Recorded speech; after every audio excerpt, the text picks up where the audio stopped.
It is Monday, September 24th, 2018. It is 8 p.m. Pacific Standard Time, and so you know what time it is. It's time for a little bit of coin metal. And it was a very exciting and certainly educational get your ass kicked at Jiu-Jitsu Monday. Had a couple of really nice, situational sparring sessions today with a few of my teammates, opponents, whatever. I had a really good opportunity to slow it down and get an idea from my position, get a feeling for my opponent's position. And the one thing I kept having trouble with, though, we were doing these chokes from the and also an arm bar from the back take position, where you already have your opponent in a seatbelt, you already got your hooks in their lap, and it's just a matter of saying to yourself, do I want to go for a collar choke? Do I really want to try and finish off this rear naked choke, or do I want to transition it into an arm bar? And so we did cover at least the arm bar and the collar choke position. And the collar choke, I think we did from two separate adjustments on your seating. And I kept having trouble with getting my one leg up onto my opponent's belly, and transitioning it from a hook on their inner thighs to up on their inner belly. I kept fucking that one up. So I know that's something that I'm going to have to spend at least like a year or two doing open mats to figure out, get my body kind of attuned to. Now, when you're transitioning to your side here, bring the leg up. I don't know. I had a lot of fun though today, and I think that's something that has been a little bit lower in volume. I mean, not to say that classes have not been fun per se. I mean, they most certainly have, or I wouldn't be going back. But I don't know. Like I said, I felt a little more at ease today, and certainly just taking a little more time to feel the position. Understand where I am, what kind of situation I'm in, and what opportunities are available for escape. And that was really the thing that I was focusing the most on, and I got to work on that. I have a lot of trouble being assertive with the attack. I'm usually doing a counter attack, where my opponent is overcommitted, or made a mistake in their body position or something like that, and I'm responding to it and working that into a submission. As opposed to I'm doing something that initiates, to initiate the situation and take it to the submission. And so, like I said, I've got to work on that. I'm certainly strong enough. I'm certainly big enough that, being able to assert myself on an opponent and really force the issue is certainly within my capability. It's just not been something that I've been as attuned to doing, and I think a lot of it has to do with the way that I first came upon grappling or wrestling or anything like that. Was my brother was a great deal older than me, and also much more adult in his physicality, and so for me, most wrestling and all that was mostly defensive, and it was mostly just a matter of survival or keeping him from breaking my arm or something like that. So the idea of being more assertive and attacking is a lot harder for me to wrap my head around, because he was not a merciful being. When he was attacking me, it's like, if I wasn't really watching my hands, really watching my legs, no. It's a twig in his hands, and which way does he want to bend it and flex it to see if it breaks? So like I said, my wrestling experiences was until I want to say until high school or junior high. That's about when that changed. About then I was about just big enough that I was able to escape.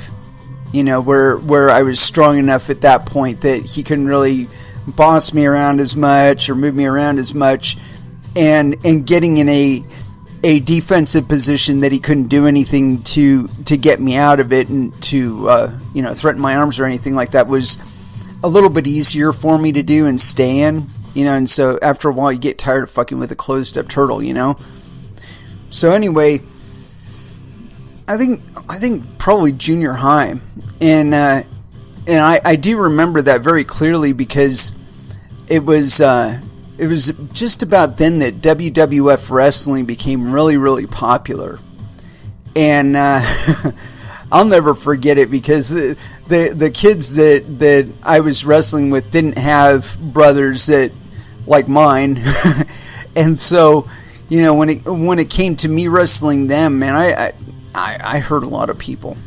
And, it wasn't intentional. It was like, this was wrestling for me. And it's like, oh, you actually want to wrestle me? Okay, let's have fun. And to me, fun was when you cry, I win. So, yeah, and that's how that went. I didn't last too long in the WWF league of my junior high. I mean, they can only throw two people at you so many times before they figure out that you're not really that much fun to play with. So anyway, like I said, a lot of my wrestling and whatnot has been geared more towards defending myself and at the very most just neutralizing the threat. And when I say that, I mean like isolating their arms, making them to where they can't hit me anymore. Or just tying up their arms so they can't hit me. It was about the terminal point. I didn't know any kind of submissions. So the idea of taking somebody to a choke or an arm bar or anything like that just never even occurred to me. I mean, really, if I knew that shit back in the 6th grade, half of my class would have been graduating with one arm in a sling. I mean, because I'll tell you what, man, I'd have broken some fucking arms. Anyway, I'm glad that it went as easy as it did today. It was really nice to be able to explore the positions, and I did that last time too, where I was taking a little more time and really trying to understand the situation. My gearing also when it comes to training is that I want to get in as many reps as I possibly can. So like when I'm training with higher belts, fuck man, we're just going. I mean, it's like I will feed you as soon as you're done. Again. Let's go again. Come on, one more time. Again. That's how I like to train.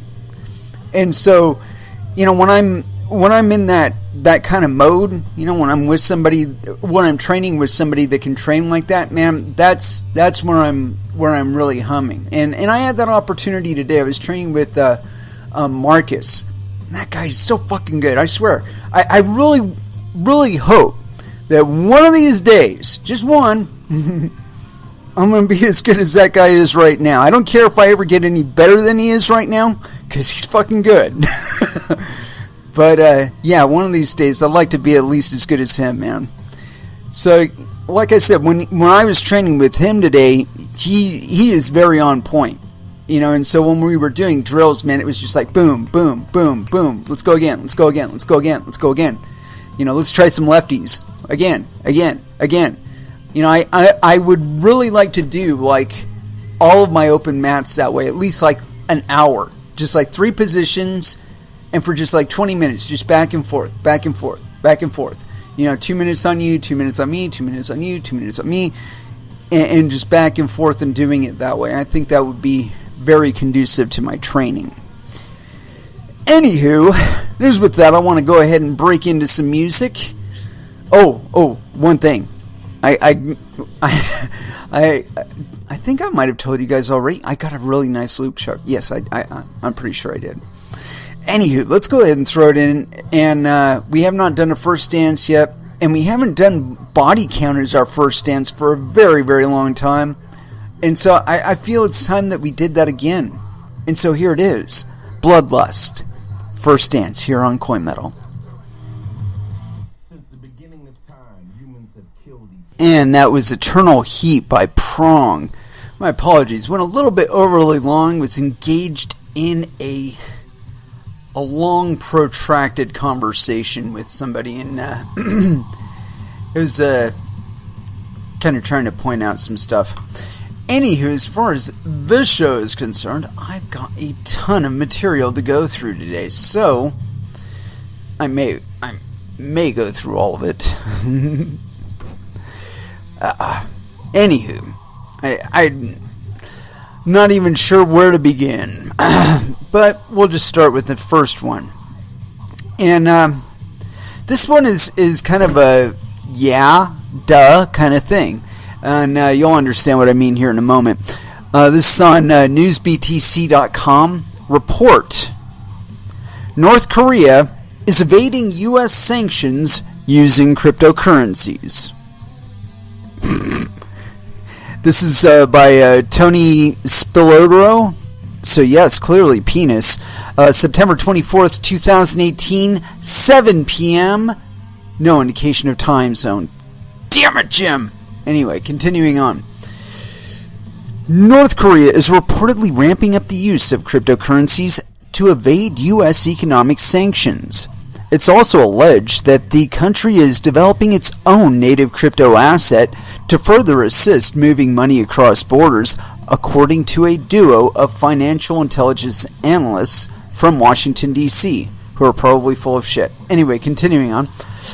According to a detailed interview with Hong Kong-based business news publication Asia Times, independent financial analysts Lords Miranda and Ross Delston believe that North Korea has been using cryptocurrencies to circumvent U.S.-led economic sanctions.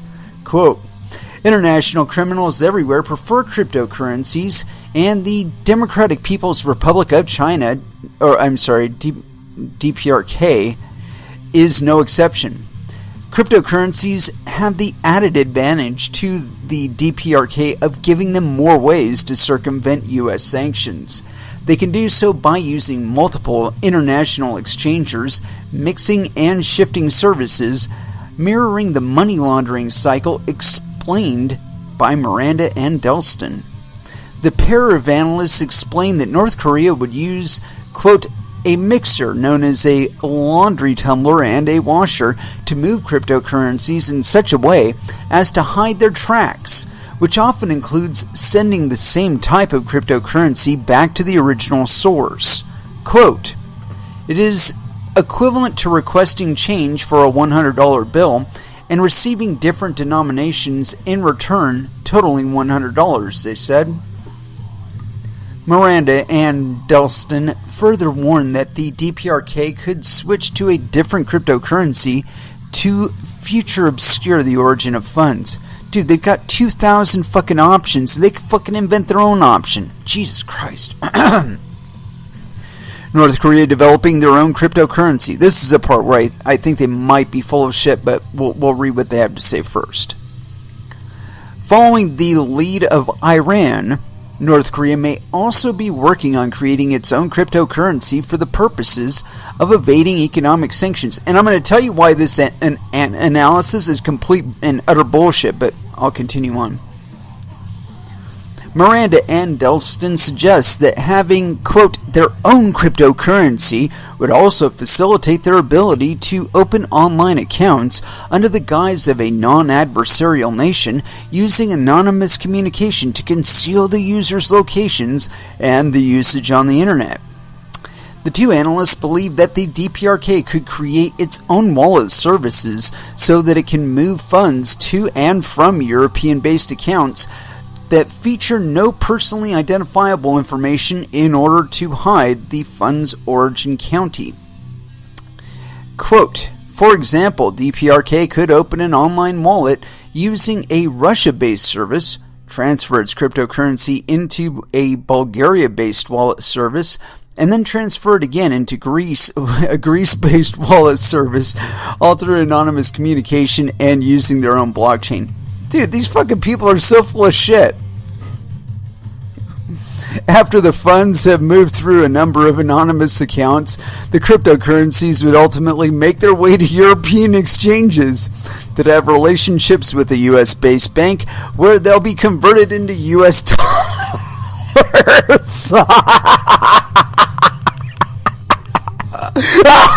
God, these fucking people are stupid. Sorry. Hold on. Woo. Hold on. Voila! The DPRK now has US dollars with none of those pesky sanctions attached. Oh God, these fucking people are stupid. Like North Korea, both Russia and Iran have been said to be using cryptocurrencies in order to evade international economic sanctions. Last month, Iran released the first details about its own native cryptocurrency, the digital rial. Okay, now we are going to fucking destroy this utter fucking bullshit, okay? First off, this whole bullshit that they imagine that you need to do in order to obscure who has what. I'm going to take an even further step back, okay?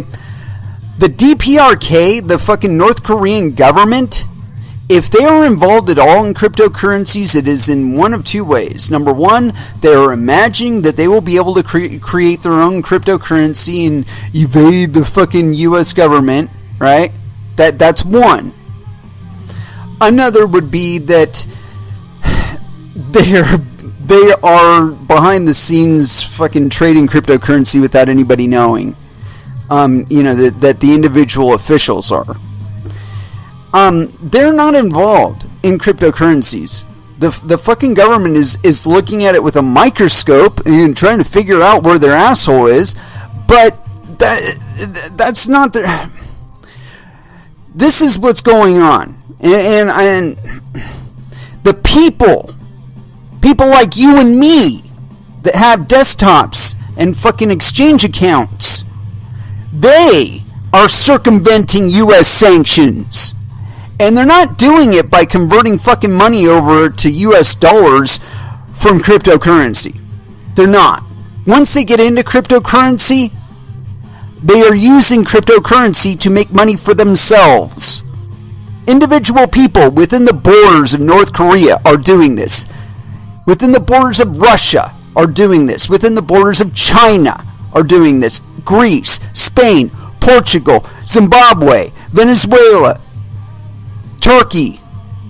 The people are doing this, not the governments. The people are doing this. They are adopting cryptocurrencies and they are circumventing their national borders.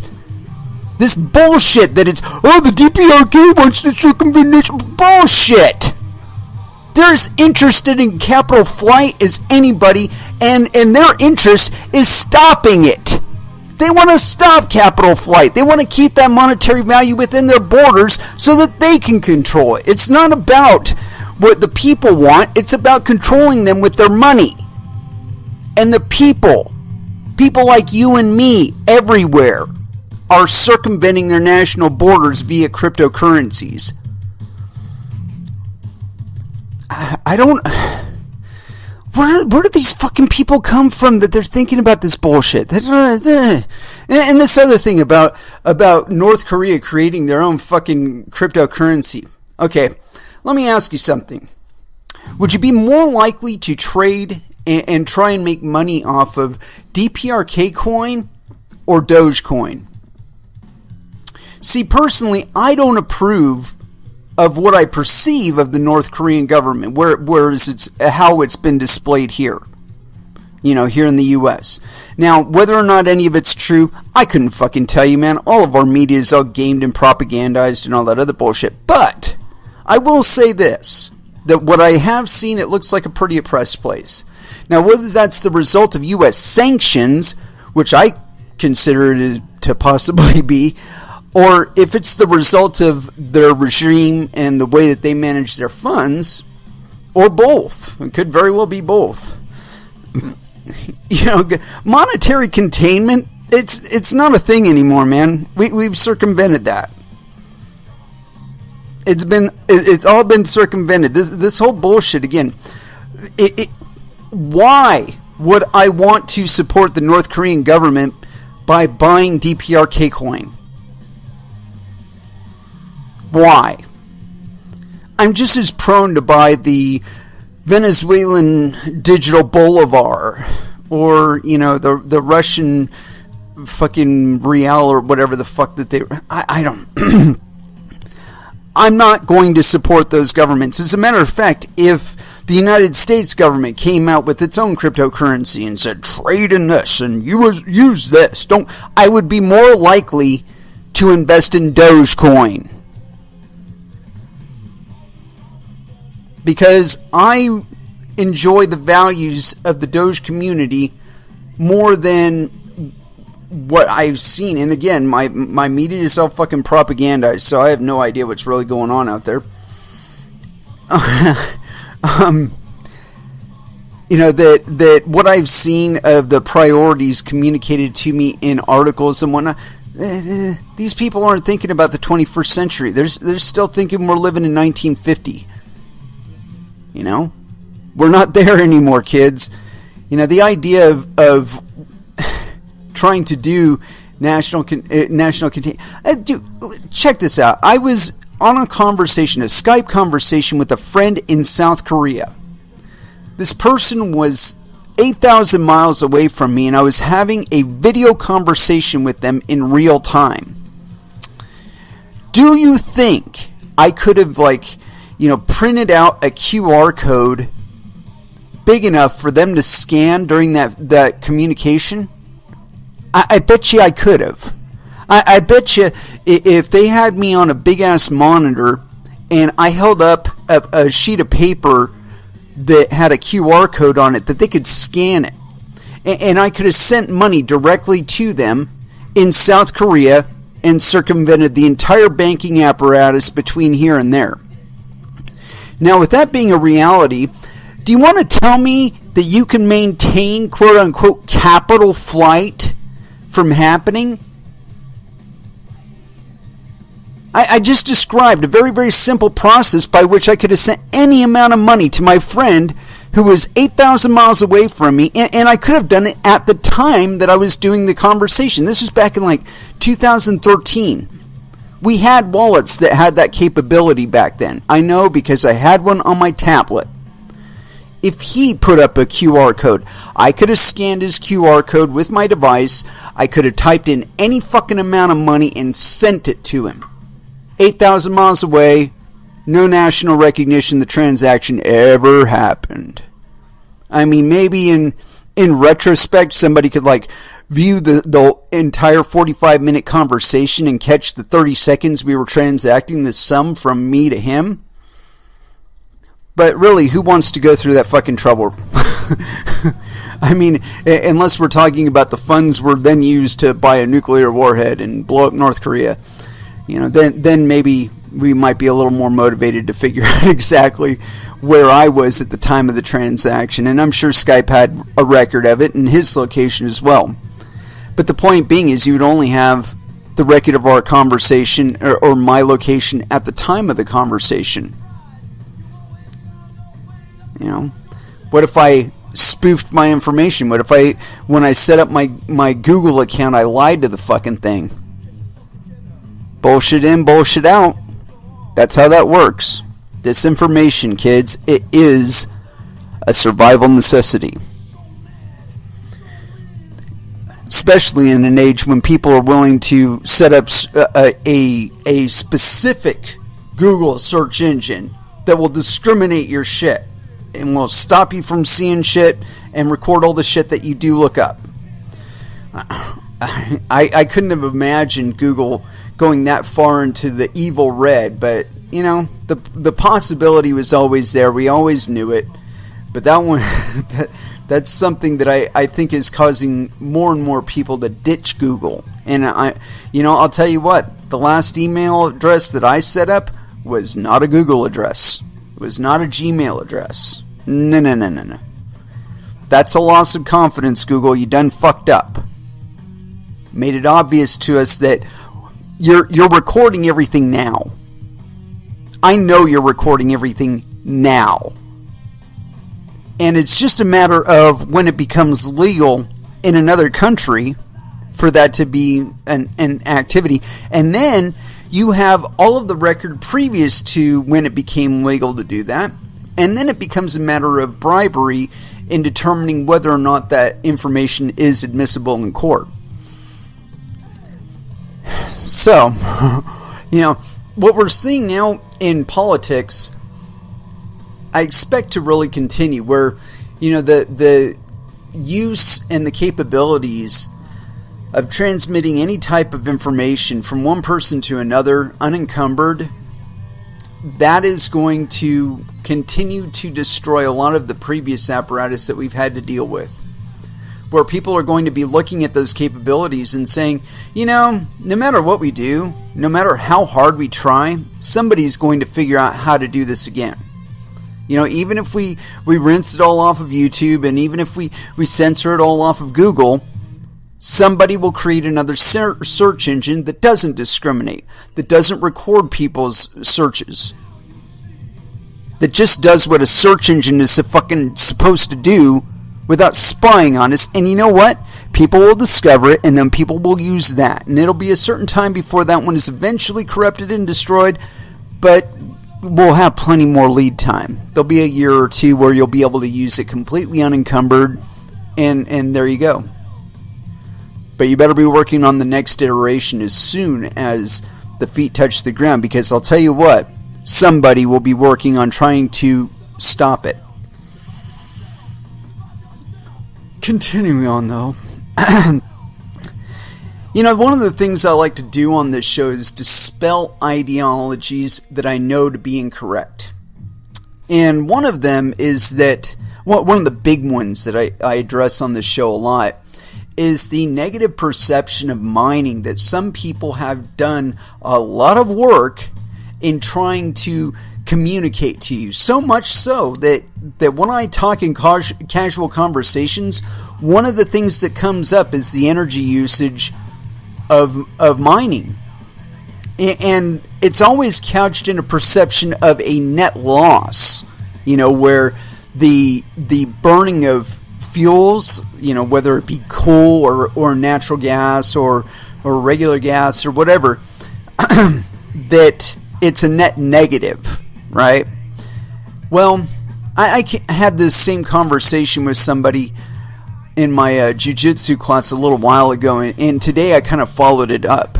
And I laid in my key point, and I really want to hammer this one home, is that as of 2013, 2014, every piece of new hardware that you have bought has been impacted by the efficiency gains driven by mining.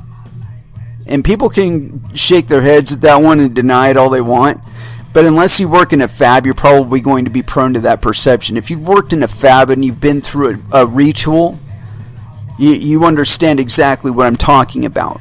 That after you've retooled that gear, the desire is to get as much out of it as you possibly can. So when you take a fab and you refactor it from a 10 nanometer fab down to a 7 nanometer fab, you readjust your specs for that.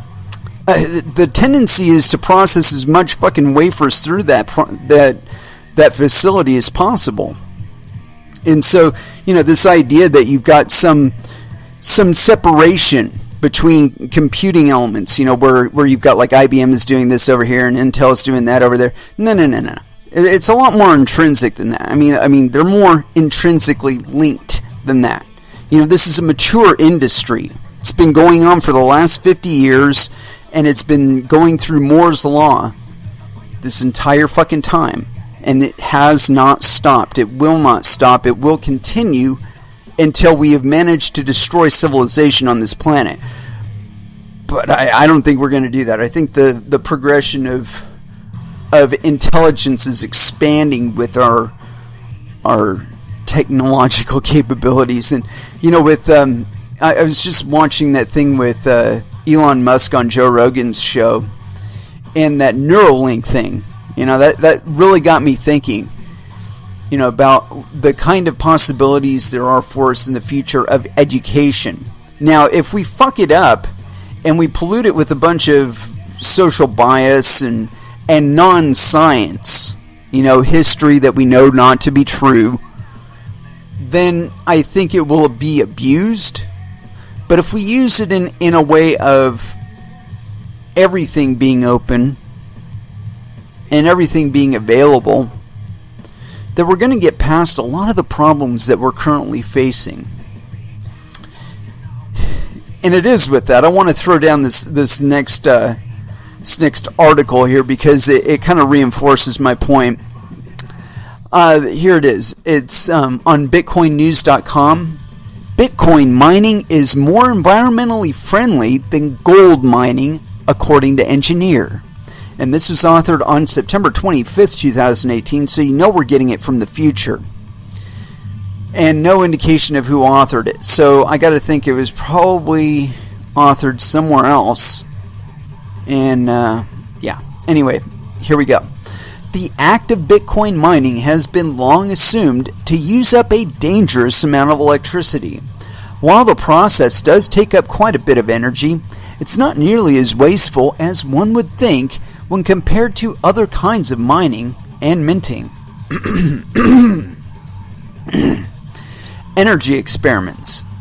In an interview with CCN, civil engineer and Bitcoin researcher Haas McCook details his, quote, deepest investigation into Bitcoin's energy requirements that's ever been carried out. His research is from 2014 onwards and is published in a 39-page report. His findings simplified. Number 1, gold mining.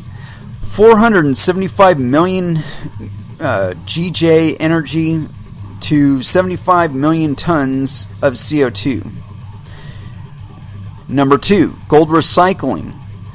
25 million GJ energy meaning over 4 million tons of CO2, meaning a lot of million tons of CO2. Paper currency and minting. 29.6 million to 600, or divided by 6.7 million tons of CO2. Banking system. 2,340 million, so that's like 2.3 billion GJ to 390 million tons of CO2. Bitcoin mining. 3.6 million GJ to 0.6 million tons of CO2. However, McCook doesn't see Bitcoin as a perfect solution. The digital asset still takes up a massive amount of power, but it's tied to the global energy grid. Quote, the summary is that Bitcoin mining uses a lot of energy, power. That said, its environmental impact is 100% attached to the, quote, green performance, or lack thereof, of the global energy grid. If the global energy grid isn't almost emission-free by 2050, the renewable energy industry should be ashamed at the lack of their market success. But if the grid is emissions-free, Bitcoin will have a insignificant environmental impact. Greener than it seems. McCook goes on to say that over 40% of environmental damage comes purely from, quote, gold jewelry alone. That's not to mention the effects from mining other metals.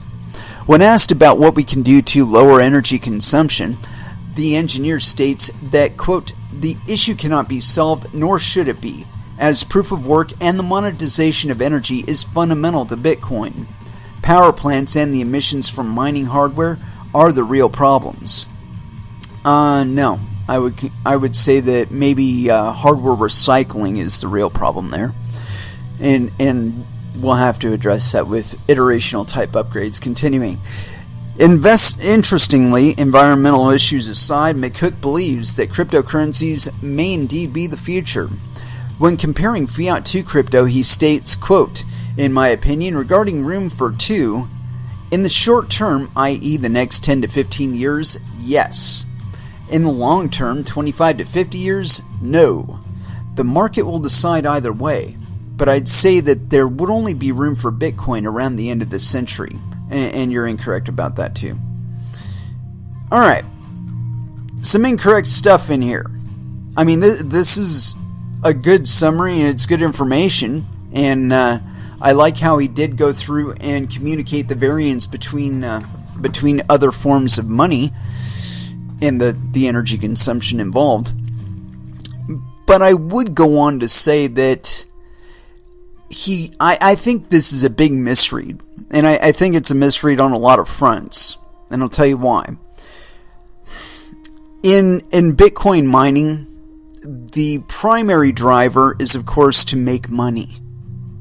And in Bitcoin mining, the way you make money is you do it better than the next guy. The next way you make money is you do it cheaper than the next guy. And the next way you do it is do it more efficient than the next guy. These are your drivers. Faster, more efficient, more money. That's what we want, right?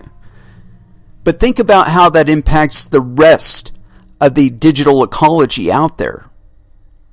Because I want the fastest hardware capable. I want to squeeze as many fucking hashes out of every single electron that goes into that mining gear. And I want to do it as quickly as I possibly can. So when I go looking for hardware, I'm not buying bargain bin.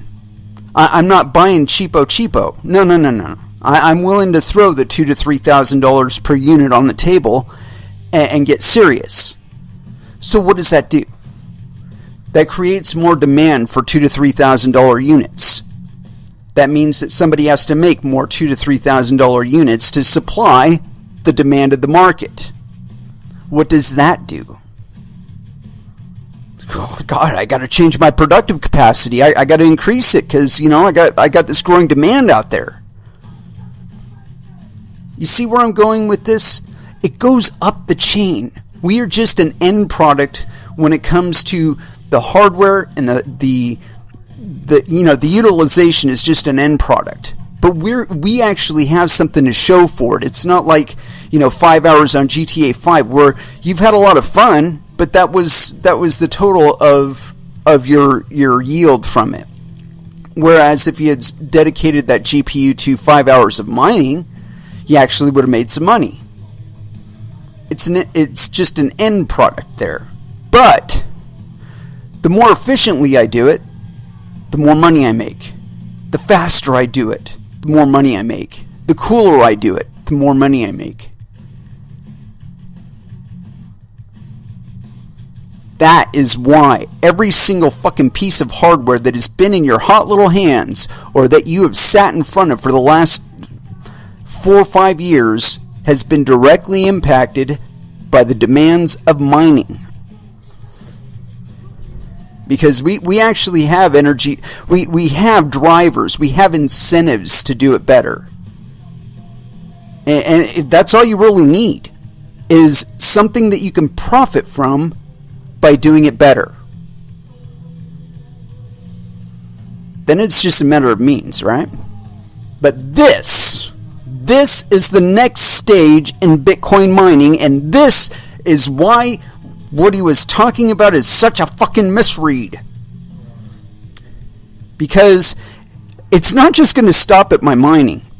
Because no matter how big I make my facility, and no matter how many fucking miners I put in it, and no matter how many volts of electricity I dedicate to it, and how much bandwidth I dedicate to it, I'm still an endpoint. Now I gotta do something to improve my fucking yield. I mean, I do have some money to throw around, but I'm not really making enough by just reinvesting it in hardware, man. I gotta do something to increase my fucking yield, man, or somebody else is going to eat my lunch. So, what do? I start looking around at my local infrastructure, the local grid, and saying, is this really the most efficient it could run? I mean, maybe I can increase the electrical throughput to here. Maybe I can increase the amount of bandwidth going through the city grid. Maybe I could do something on that end to increase my yield. But see, that's not just going to impact me. No. I get a branch of the fucking trunk lane into my backyard here. That's going to impact everybody from me to the previous connection point. And that's going to be miles and miles and miles worth of people. And all of a sudden, their internet's going to get a lot cheaper. Or their electricity is going to get cheaper because I'm going to invest in the grid to make it more efficient. And so here we have it. This one's on ccn.com. This is authored September 24th, 2018 at 2015, as in 8:15 p.m. No indication of time zone or person who wrote it, so we can't tell you what their genitalia is. Anyway, continuing on. Green energy. Bitcoin mining will have insignificant environmental impact. Incorrect. It will have a massive environmental impact on everybody else. Continuing on. As the Bitcoin network grows, so does the concern around its environmental impact. And with good reason. Bitcoin consumes more electricity than the entire island of Ireland, and that power consumption is set to steadily rise in the coming years. Actually, not really. Beyond the electricity required to run the network, there are materials required to make ASIC miners and GPUs, as well as air conditioning, etc. So, what does this mean for planet Earth? Is Bitcoin a godsend or an environmental disaster? The person with all the answers is Haas McCook, a civil engineer as well as a Bitcoin researcher and advocate who has done the deepest investigation into Bitcoin's energy requirements that's ever been carried out. His recent 39-page report, which we're probably going to end up reading at one point, which was continued from his 2014 research, which revealed the following findings, and we already went through all of that. Energy used for gold mining is 159.69 million. Tons of CO2 produced, 65.85 million. Emissions per unit trend increasing. Gold recycling, energy used per kilowatt hour is 36, or in kilowatt hours, my apologies, is 36.34 million. And then tons of CO2 produced, 42.92 million. And emissions per unit trend is decreasing, meaning the amount of gold recycling out there is going down.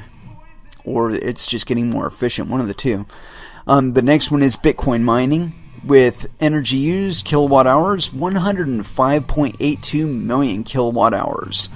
Tons of CO2 produced, 63 million. And emissions per unit trend decreasing. McCook's new 39-page report is a thorough exploration of the subject matter with updated info. He has a 10-part YouTube series explaining his findings. McCook spoke to CCN about the environmental impact of Bitcoin and the future of money. What led you to become interested in the environmental impact of Bitcoin? Would you describe yourself as an environmentalist? What got me interested in my original career in civil engineering was that I naively believed that physical infrastructure was the key to delivering economic justice and empowerment to the, quote, bottom of the pyramid. Yeah, it's economic infrastructure that needs to expand in order to enable that shit. From basic water and sanitary needs all the way to highways, airports, and railroads, the civil engineer contributes towards keeping us civilized and surviving. But infrastructure comes at an environmental cost, of which I know quite well through professional experience and study. Now for the part about Bitcoin. I believe that it is the only form of infrastructure, physical or digital, that matters in the fight for global economic freedom and fairness. God damn, you are correct, sir. You are one of the few Bitcoin maximalists who openly acknowledges that while fiat is very harmful to the environment, Bitcoin is problematic as well, and your investigation into Bitcoin's energy use is the most comprehensive one there is. In your opinion, is there room for both fiat and Bitcoin in the future, or does something have to give? In my opinion, regarding room for the two, in the short term, i.e. the next 10 to 15 years, yes. In the long term, 25 to 50 years, no. The market will decide either way. But I'd say there would only be room for Bitcoin around the end of the century. And you're completely wrong there, dude. There's probably going to be more cryptocurrencies than there are now by the end of the century. And that's called adoption, kids. Adoption. How would you describe the results of your findings briefly to our readers? To dangerously explain by analogy, I'll express things in infrastructure asset analogies. It was the lens I first took when trying to understand Bitcoin as a beginner. To analyze the impact of a highway, for example, we must first understand the design, construction, and operation of the highway. In Bitcoin's case, you need to understand Bitcoin mining economics and the construction and operation of all the ASIC units that power the blockchain. Actually, power Bitcoin. The blockchain is just a fucking receipt list, man. From there, it's simple to get the numbers on costs and impacts. The summary is that Bitcoin mining uses a lot of energy, power. That said, its environmental impact is 100% attached to the, quote, green performance, or lack thereof, of the global energy grid. If the global grid isn't almost emission-free by 2050, the renewable industry should be shamed at the lack of their market success. But if the grid is emissions-free, Bitcoin will have an insignificant environmental impact. I also compared Bitcoin and gold mining's environmental impacts, and the results were ugly for gold. After seeing the data, no true environmentalist should be happy to support the jewelry industry any longer. Over 40% of the overall damage done by gold is done for gold jewelry alone. This is also all before we get into the impact of mining and other precious metals. What measures can and should be put in place to lower the negative impact of Bitcoin in terms of energy consumption? Placing measures on Bitcoin is like trying to herd cats. Things will flow naturally based on market incentives and the rules of the game. The energy consumption issue will never be solved, nor do we want it to be, as proof of work and monetization of energy is fundamental to Bitcoin. The problem is emissions and environmental impacts of power plants that power the manufacture and operation of the mining hardware. What are your thoughts on proof-of-stake alternatives? For me, quote, if it's not proof of work, it isn't money. I do envisage many good uses for proof-of-stake in the form of second-layer solutions or utility tokens there. You kind of lost me, man. What does Bitcoin and Bitcoin maximalism mean to you? Everything! Enough meaning to do dozens and dozens of stories. I believe that physical civil, roads, rail, sanitation, fiber, and communications networks, etc., and digital, internet, Bitcoin infrastructure are the only things that will stop rot of inequality, which is predominantly a side effect of the root cause problem of printing money. No, you're absolutely wrong there, dude. The printing of money isn't what's bad. It's what the money is dedicated to that is bad. I mean, I'm not saying that the economic effects of printing money aren't bad, because they're fucking terrible. But the environmental impacts are negligible, with regard to the printing of the money, by comparison to what is bought with the money. When jets and bombs and missiles are bought with the money, that's bad, because it usually means that we have to drop bombs or shoot some bullets or some shit like that in order to create some more demand, and so we can buy some more. Continuing on, if the money is there to facilitate that purchase, if the people are willing to dedicate money to it, that's what's going to happen.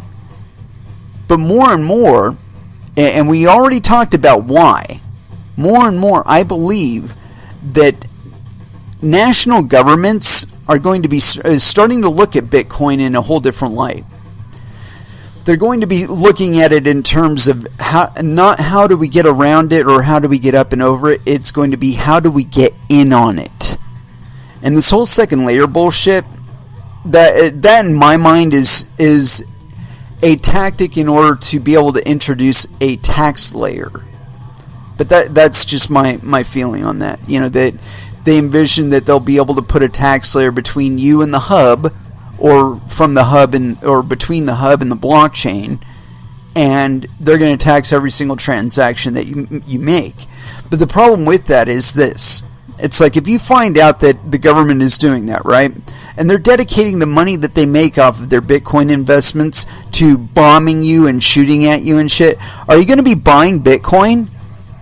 No.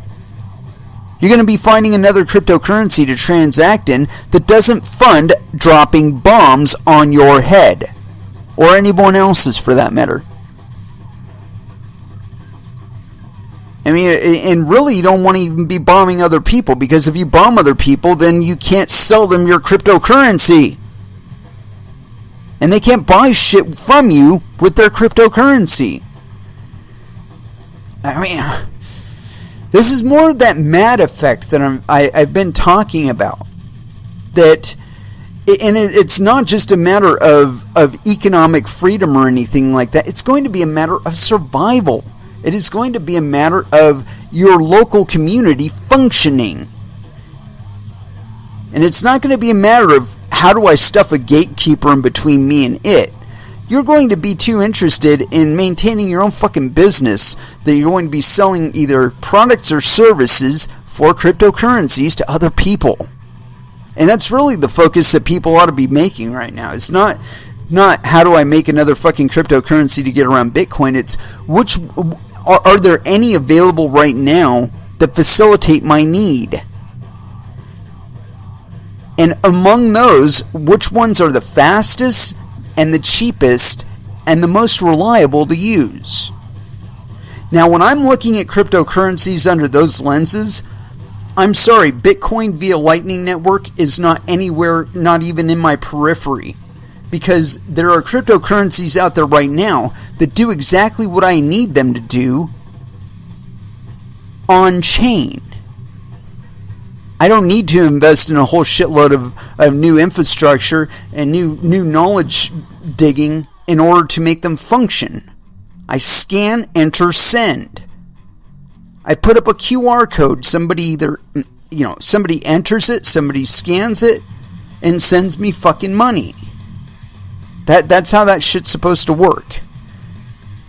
Not they send it to their Lightning node and then they route a transaction to me, and fuck all that. Fuck all that. Anyway, let's go ahead and throw back down into some music. And I hadn't picked out anything, but it's right here. I could just double click on it and make it happen. So here it is. Metallica, Master of Puppets, here on Coin Metal.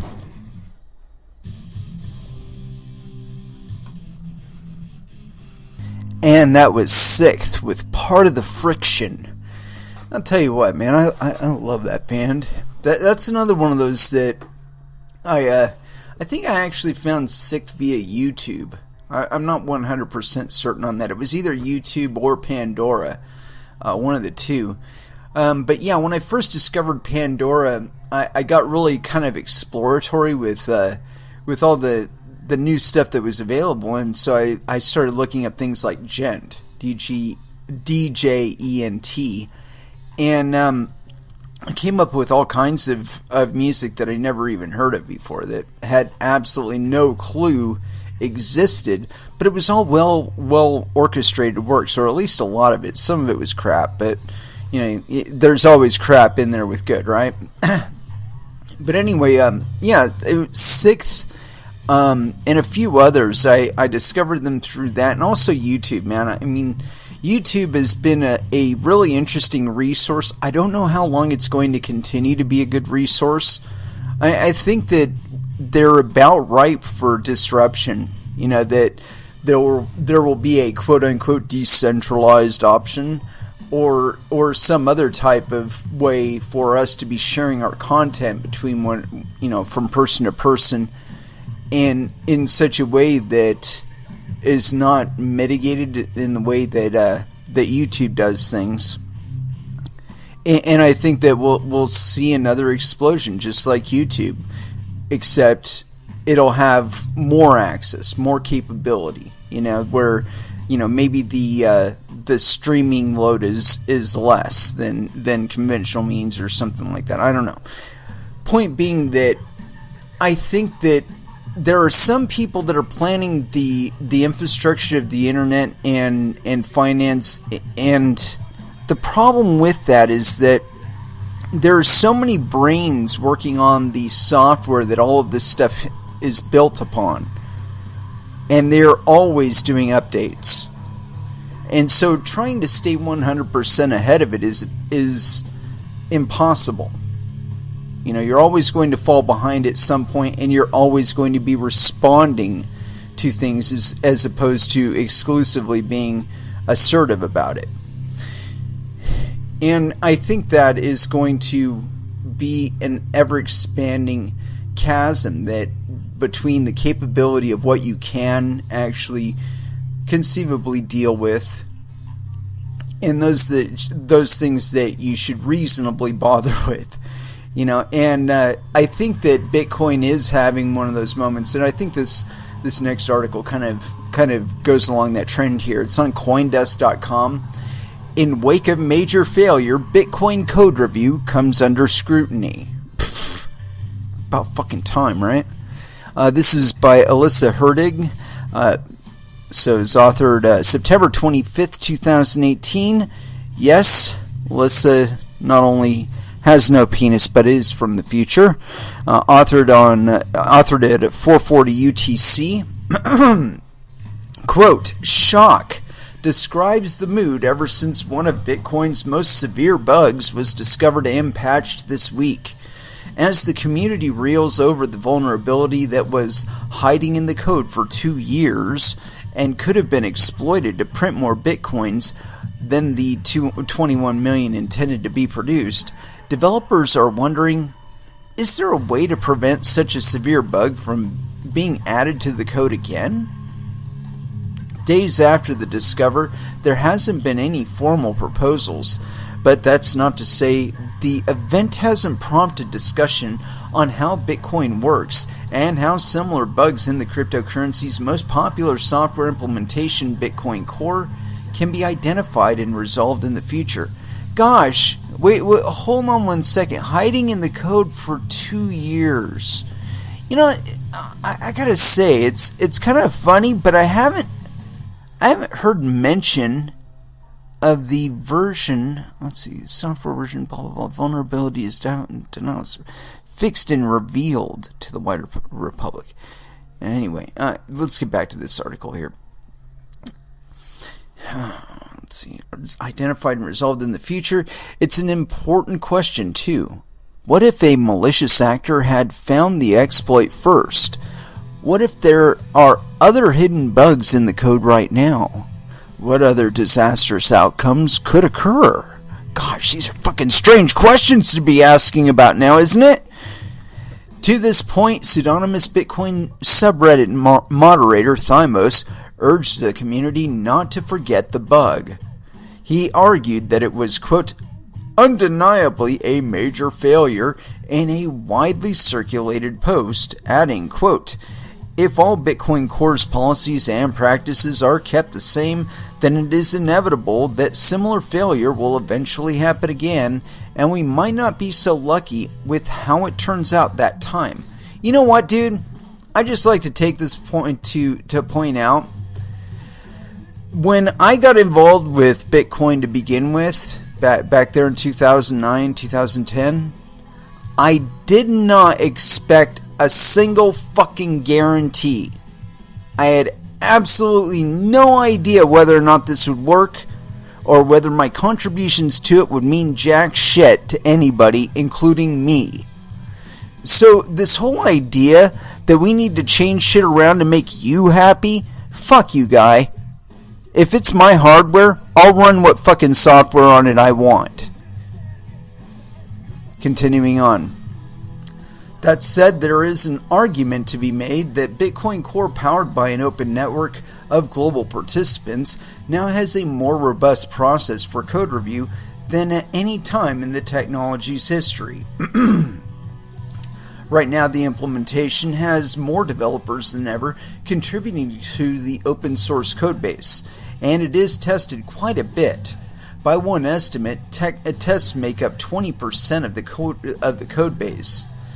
The community's, quote, fault. Still, developers argue more could be done to make sure the digital money works smoothly. Thymos thinks one avenue would be to build, quote, more sophisticated tests tailored at locating severe but hard to find bugs, like the one last week. Quote, perhaps all large Bitcoin companies should be expected by the community to assign skilled testing specialists to Core, he continued, adding, quote, currently a lot of companies don't contribute anything to Core development. Bitcoin Core one point to that, from what I understand, the implementations that are made available or something, I've heard there's quite a bit of restriction on what actually goes in, so it might be that there's a perception that why bother if they're not going to implement the code. Anyway, continuing on. Bitcoin Core contributor James Hillard stressed much the same, suggesting that developers can increase the, quote, amount and quality of testing, though this might be easier said than done. Bitcoin Core contributor Greg Maxwell agreed to Thymos' thread that testing is important, but the quality and detail of the tests is important. Quote, directing more effort into testing has been a long-term challenge for us, in part because the art and science of testing is no less difficult than any other aspect of the system's engineering. Testing involves particular skills and aptitudes that not everyone has, Maxwell said. This sort of expertise is hard to find. Bitcoin development is largely bottlenecked by code review, and there are not a large amount of people out there who are able to do that, Hillard told CoinDesk. Yet, many others believe the responsibility shouldn't only rest on developers. A common sentiment shared was that as a decentralized project with no leaders, keeping Bitcoin free of errors is a shared responsibility. Quote, my main problem with a lot of the backlash is people pointing at specific developers to assign blame. The entire project is open. There is no membership, and users have just as much of a responsibility to audit code as developers actively contributing, pseudonymous Bitcoin enthusiast Shinobi Monkey told CoinDesk. Such a sentiment was shared by Bitcoin Core maintainer Vladimir van der Laan, who tweeted, it was wrong that the buggy code was merged. Yes, we screwed up, but the we that screwed up is very wide. The whole community screwed up by not reviewing consensus changes thoroughly enough. You know what? To that end, I would just like to say this. The core attitude has been like, as far as I can tell, it's our way or the highway. Now, that's just my perception. I'm not saying that's the truth.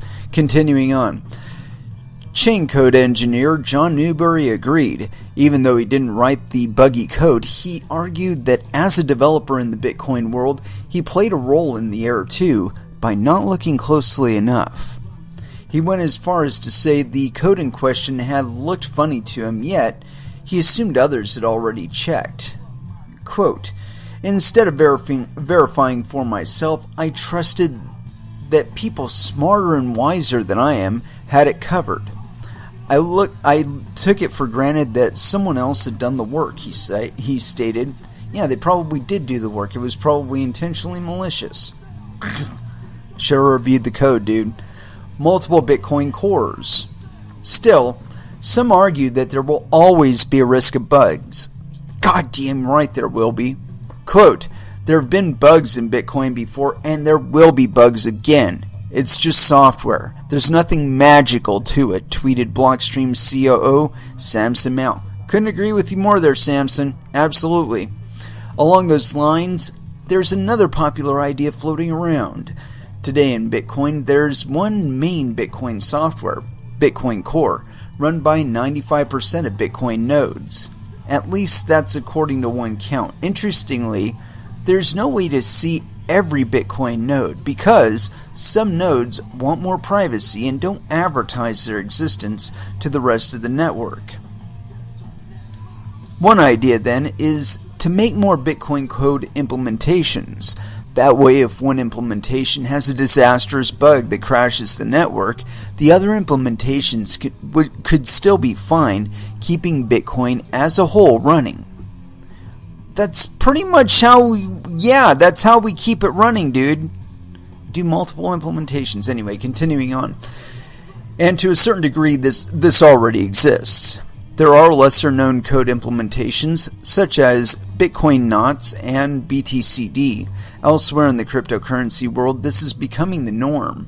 For instance, Ethereum has two dominant implementations, Geth and Parity, each of which can be used by anyone running the software. Still, many Bitcoin developers worry that adding more than one implementation could introduce problems that would be even worse than last week's vulnerability. Quote, what many people do not realize is that having people run different implementations makes it easier for attackers to partition the network. Bitcoin Core contributor Andrew Chow argued in a conversation outlining the pros and cons. As such, developers don't necessarily agree on exactly what needs to be done.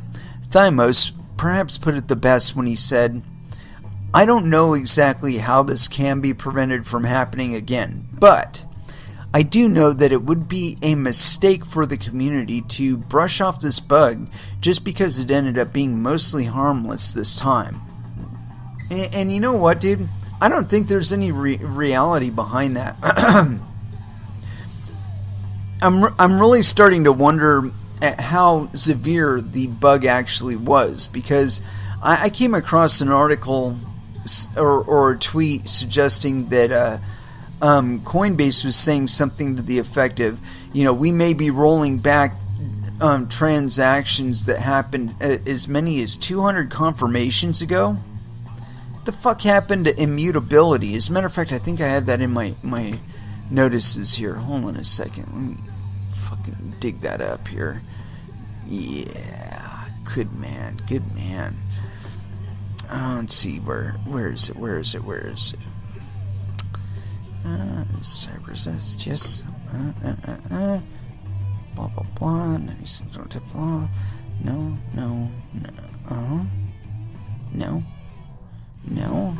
No.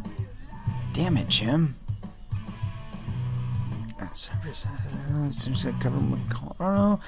I'm going down through my notices here because I know I had it in here. I'm just blah. What's that point? Group from the. Yeah, that's another thing. The fucking new Bitcoin Foundation proposal. Yeah, whatever. We saw what happened the last time, right? I mean, really, how many times does that need to kick us in the ass? Where someone will come along and tell you something. Here we go. Where's this? No, permissionless. No, that's not it. Damn it, Jim. Man, I got so many notifications. I'm like rolling back through. I think I'm like, 16 hours ago. These are, I think 6 blah blah blah. No, that's not it. It's not it. Not it.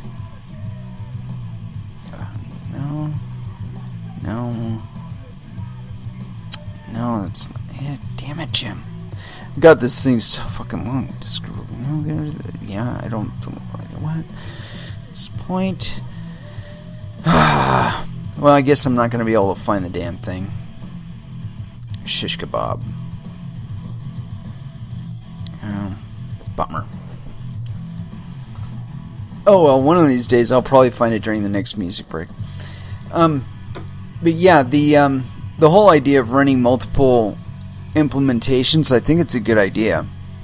Just because, again, it does keep the whole network running in the event that there is an issue with one implementation. And Verge already does this.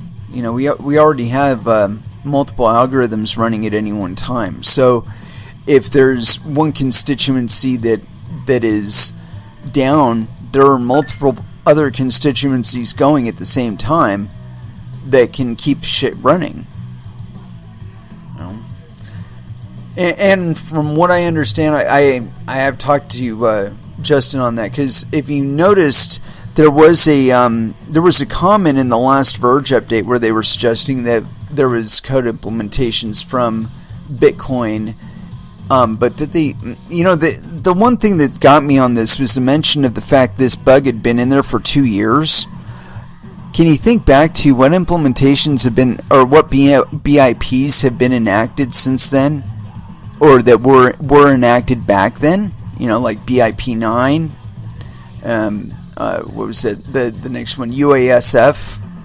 What was that? BIP 148 or something like that. The point being that this flaw was probably introduced along with that SegWit shit that they tried to cram up everybody's ass back then. You know, and to that point, I read some tweet or something like that was saying that there's still 80% of the network is out of compliance with this. And one of the things I was thinking about is that there are probably people running implementations that they like, that work for their purposes, and they really don't give a fuck what you want them to run. You know, and you want them to update to this patch or whatever. Maybe they're not even running the software that had the bug. Maybe they never converted over to SegWit. Maybe they left out BIP 9 or something like that. And they're not at risk of this fucking failure biting them in the ass. So why would they update their code to reintroduce the fucking the bug? Because, you know, of course you have the bug and then you have the solution to the bug layered on top of it. But there was an implementation or whatever that introduced the bug to begin with. And the question is, did that get eliminated entirely? Did you scrap that entire framework? Or did you just, you know, patchwork on top of it and roll it forward? You know, in creating the possibility of somebody just not implementing your patch and fucking over the network in the future anyway. You know, and so I have to wonder, when people are really, you know, putting the gun to your head to update something or patch something, you know, that's the time to be reviewing your code, okay? Because they're trying to herd you into it. So, you know, before you introduce it into your machines and maybe fuck them up or fuck up the network, review the code, test the code, see if you can break it, see if you can get it to fail. If you can, send it back to them and say, hey, this shit is broke, this is how we broke it, you know, get back to work. and just keep rolling with the previous implementation that was working for you. You know, and I think the whole gun to your head bullshit, you've got to take responsibility for that. If you're a miner out there and you just blindly just fucking updated the code, if you're a node operator out there and you just blindly updated the code, that's your fault. That's the failure that they're talking about here. The responsibility is in your hands to maintain the fidelity of this global currency network. If you're not up to that challenge, then maybe you need to be doing something else. You know, because we do need people that are serious about what they're doing here. And that means reviewing the code for yourself before you implement it. And maybe you can save yourself from this ass rape in the future. You know, I've never liked that. You know, I've been involved for quite a few years now, and the one thing that's always put me off in this space is among the intellectuals that are surrounding this space, surrounding the actual developers and the miners and whatnot, myself included, I'm probably the only one that will not tell you, I'm an expert, you should listen to me like I'm the gospel. I make comments, I make assertions and whatnot, but I also tell you, that's what I think. Meaning that you can think something else. You don't like my opinion? Pfft, hey man, have at it. It's up to you. And just the same, I am no different than any of those developers in the core. They are no more knowledgeable about what you're going to do tomorrow than I am. And you have to keep that in mind. They don't have a fucking crystal ball telling, oh yeah, Bitcoin development's going to go this way in 2 years. No. There hasn't been a damn thing that they've said that has come out exactly as they have planned. And I'm sure if I checked right now, they would still be significantly under 50% for SegWit implementation. So to me, this bug and all this other bullshit, it could just be a gun to your head to rush to implementations that you had no desire to implement. Review the code first. Do not put it on your machine without reviewing your code. Check and verify, check and verify, check and verify. One of my episodes, if you go to my YouTube channel, I think it's either the previous episode or the episode previous to that, I did the whole review of the guy going through and finding the bug and the process by which he found it. Alright? That's something that should have been found before that shit was implemented on anybody's hardware. This guy did this from the casualness of a fucking laptop and a fucking Wi-Fi connection out on a beach. You found that shit.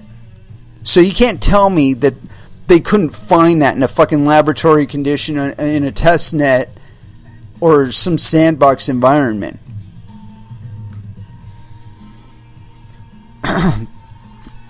What if that bug had gone uncaught and LNs had gone into full production?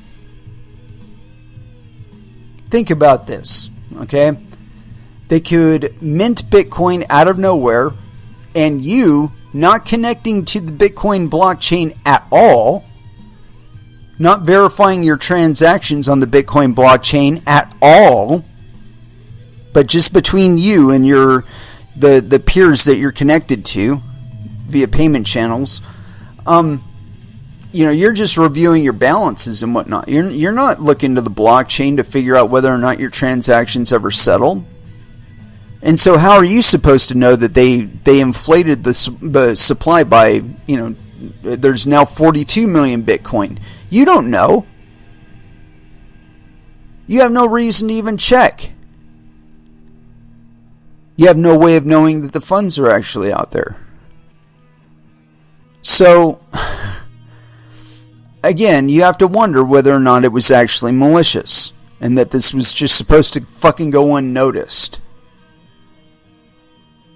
This is one of those cases where having an adversarial development team out there in Bitcoin Cash interested in their own survival and doing things like code review because, it's in their best interest and all,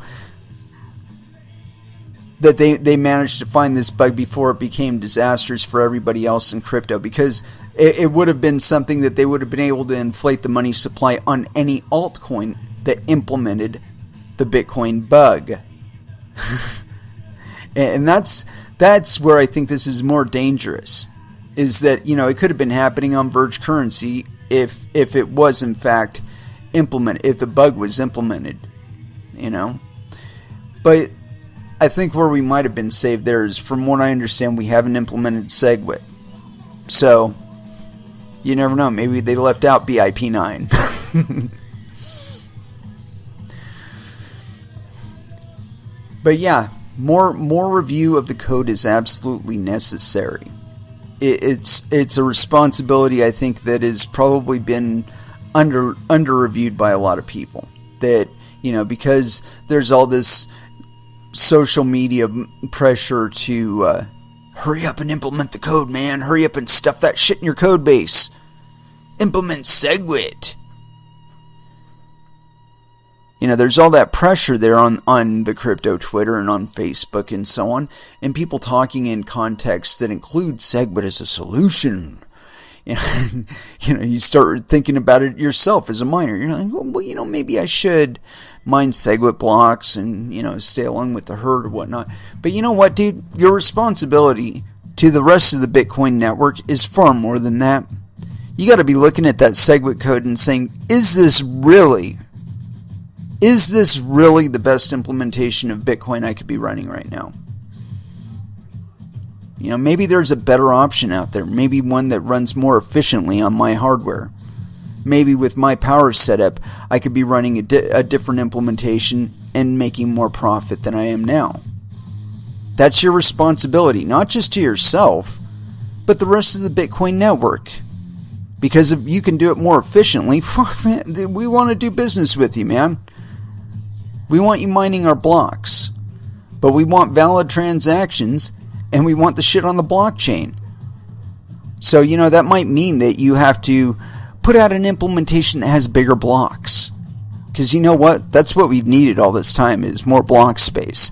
This whole, let's take this adventure off chain and go layer 2 and layer 2, blah, blah, blah, blah, blah, blah. You know what? Fuck all that shit. You'd make far more money with bigger blocks. You, the miner, who have an incentive to maintain the fidelity of the network, would be far more incentivized with 32 megabyte blocks on Bitcoin's network. Why?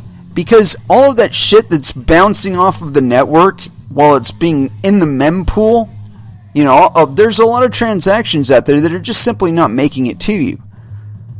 There's transaction fees that could be making it to you, being put in your fucking wallet. But no, you're being denied that by the developers because they envision somewhere along the line that they're going to be able to, subscribe out this fucking sidechain bullshit, and you're going to be making a whole bunch of money on less fees, on fewer fees.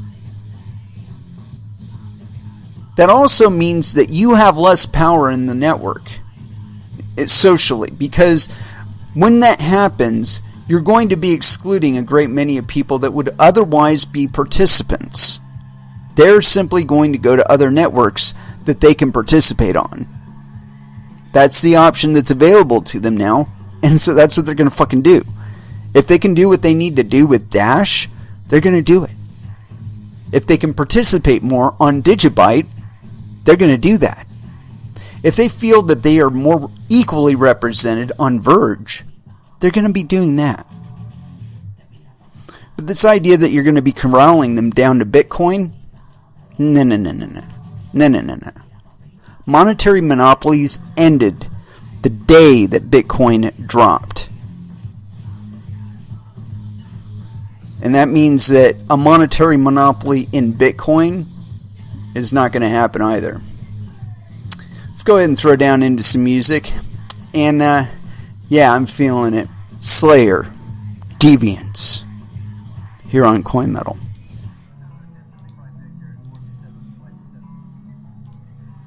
And that was 12-Foot Ninja with Invincible. I'm sure some of you are feeling that about now, about your trades. But this whole bug thing should just be a reminder to you. There are no experts in cryptocurrencies. There is no trust to be had. Check, verify, check, verify, check, verify yet one more time just to fucking make sure. Somebody might call you obsessive compulsive for that, but you got to remember, you are looking out for the fidelity and integrity of a global financial network that's built on the backs of people just like you, and built by people just like you, and the code was written by people just like you, and as such they are just as flawed as you are. They're just as full of doubt, they're just as cautious, they are as intrepid and arrogant and self-conscious. And again, arrogant and not really paying attention to what's really going on with the bigger picture, and you know, kind of driving that vehicle full force straight for the Grand Canyon, not even knowing it, not even really looking around, seeing the scenery get more and more sparse on the horizon, getting a little more distant. But yeah, because of that, you have only yourself to blame if something goes wrong. Review your code. Test your hardware. Pay attention to this shit. Because again, the planet is resting on your shoulders, kids. It's a big responsibility, but you took it upon yourself, and there is no guarantee of a mommy or daddy to save you. You know, I was talking to somebody about regulation today on Twitter. You know, they seem to be asserting that regulation is a good thing, right? We just read a fucking article on the other day about how Zafe got hacked. Zafe was a regulated exchange. It was initially, at least, in compliance enough to get regulated, you know, enough to get a license to operate. They got out of compliance. They were warned about their lack of compliance, and then they were hacked. What good did regulation do? People still lost a lot of fucking money. So, you know, again, what was the good? What was the benefit derived from regulation other than keeping some people out that would otherwise participate? And let me assure you of something. Just because it's not happening on your exchange doesn't mean it isn't happening. If people are eager enough to circumvent their national borders that they seek your services as an exchange out, they are eager enough to seek other options that fulfill their needs. And they will not stop until they have them. And it is with that I'd like to close this episode out. Thank you very, very much for listening. I certainly do appreciate the support. You can find me on Twitter, you can find me on Facebook, or in the Discord or Telegram chat rooms. And we will be back again on Wednesday at 8 p.m. Pacific Standard Time. And so until then, I'd like y'all to trade safe. Do your homework. And watch out for your own bunghole, because nobody else is going to do it for you. Not even Bitcoin Core. Thank you again for listening, and y'all have an excellent evening. As far as our last dance is concerned, as usual, I hadn't picked one out, but this one seems as good as any. Black Sunshine by White Zombie here on Coin Metal. Thank you again for listening, and y'all have an excellent evening.